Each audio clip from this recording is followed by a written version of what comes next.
Strong Toyota, leading the way every day. And strong Toyota, symbols of trust. Pointing out all three defendants with his index finger, Assistant U.S. Attorney Fred Black accused Mateo Sardoma, Rudy Sablon, and Maria Cristina Edrosa of leading a vast drug empire since about 2008 to February 2012. Tall and brawny, Black called Sablon Sardoma's chief enforcer. As Sardoma's common-law wife, Black then described Edrosa as a mere puppy who worshipped Sardoma despite his lack of concern for her. The three are facing numerous drug trafficking and firearms charges, including continuing criminal enterprise, conspiracy to distribute methamphetamine or ice, use and possession of firearms by convicted felons, and disposal of a firearm to a convicted felon. If found guilty, they could spend the rest of their lives behind bars. The case involves about 10 pounds of ice, worth over $1.5 million, says Black, from a guy who started from nothing and whose reported income was less than $16,000 a year.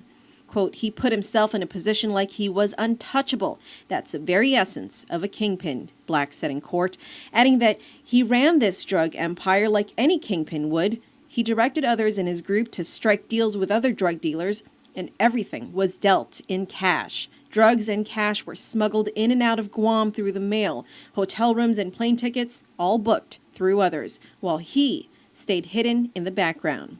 The beginning of the end started when drug dealers that Sardoma sidestepped or had bad dealings with started getting busted one by one like a domino effect, leading to Sardoma's paranoia. Worried that they would turn against him, Sardoma paid cash to either bail some of them out or pay their attorney's fees, according to Black. Sardoma, Sablon, and Edrosa were indicted in February 2012, along with 7 others.